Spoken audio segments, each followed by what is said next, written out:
మీద ఎందుకు సార్ తీసుకుంటారు? నాకు కల సార్ 24 సంవత్సరాల్లో కట్టిన ఆ ఇంటిని నేను ఎలా బాధపడుతున్నా తెలియాలి సార్ మీకు అందరికీ.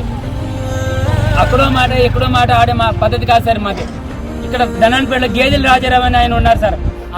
ఆయన మొత్తం కుట్ర పైన మొత్తానికి ఎలాగైనా సరే ఆయన సర్పంచ్కి ఓటు వేయలేదు. అప్పటి నుంచి కక్ష పెట్టుకుని అతని మీద కోటి 30 లక్షల వరకు ఆయన ఫైన్ కూడా వేశారు, మైనింగ్ కేసు. అలాంటి వాళ్ళని వదిలేసి నాలాంటి వాళ్ళ మీద నేనేం చేశాను సార్? దేశానికి సేవ చేసి రావడం తప్ప సార్ ఇది. అలా కాకుండా ఇంకా ఎన్క్రోచ్మెంట్కి ధనంపేట విలేజ్ లో టోటల్ గా చాలా ఎన్క్రోచ్మెంట్లు చేశారు వాళ్ళందరూ కలిపి. పూర్వం భూములన్నీ మొత్తం ఉన్నాయి వాళ్ళ దగ్గర.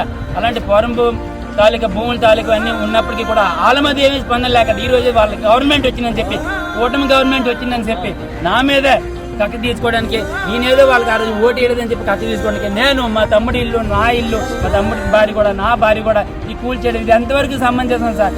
చేయండి సార్, చెప్పండి సార్. సార్ పవన్ కళ్యాణ్ గారు ఇప్పుడు చీఫ్ మినిస్టర్ అక్కడ మాట్లాడడం కాదు, న్యాయం కోసం మహిళలకు న్యాయం చేస్తాను, పబ్లిక్ కి న్యాయం చేస్తాను. నేను ఈ ఇలాంటి మాటలన్నీ విని ప్రజలు, నీకు ఆంధ్రప్రదేశ్ ప్రజలు అందరూ నీకు ఓటు వేశారు. ఆ ఓటుని వినియోగించుకుని, ఆ పవన్ ని వినియోగించుకుని నీకు కానీ దమ్ముంటే నువ్వు చెయ్యి, ఏదైనా సరే చేయాలనుకుంటే మంచిగా చెయ్యి, అంతే తప్ప ఈ విధంగా చేయకు. అదేవిధంగా చంద్రబాబు నాయుడు గారు కూడా నేను చెప్తున్నాను, వార్నింగ్ ఇచ్చి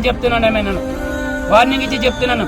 ఇలాంటి రాజకీయాలు, ఇలాంటి పద్ధతులు చేసి మీరు చీఫ్ మినిస్టర్ అయిపోవడం, చీఫ్ మినిస్టర్ అయిన తర్వాత ఈ విధంగా బాధ పెట్టడం, సామాన్య ప్రజానికన్నా బాధ పెట్టడం, ఇది అంతవరకు సమంజసం? న్యాయం జరగాల, గవర్నమెంట్ న్యాయం చెయ్యాలా. చంద్రబాబు నాయుడు గెలిచి 3 రోజులు అవ్వలేదు, మా ఇల్లు తీసేశారు. అక్కడి నుంచి ఆర్డర్ తెచ్చామన్నారు, అంజాయికి నెట్టుకోనరు. అయితే ఊర్లకే తీసేస్తాన్రా, దేశాలకే తీసేస్తాన్రా. జగన్ గెలిచినప్పుడు ఇల్లు తీసేశారా, జగన్ గెలిచినప్పుడు ఊరు తీసేశారా, జగన్ గెలిచినప్పుడు ఆడవాళ్ళు అన్యాయం చేశారా? ఎందుకు ఈ ప్రభుత్వం వచ్చి మమ్మల్ని తీసేయడానికి? మా కష్టపడి కొట్టుకున్న నా కొడుకులు నాకైనా ఒక్కడికి ఎంజాయ్ లేదు. ఆ ఇల్లు పెంచాలమ్మా, పెద్ద చేసుకుంటాం, మా పిల్లలు పెంచుకుంటామని ఒకటి గుడ్డు వేసుకెళ్ళి కూలి చేసి బతుకుతాను. నా కొడుకులు అన్యాయం చేశారు.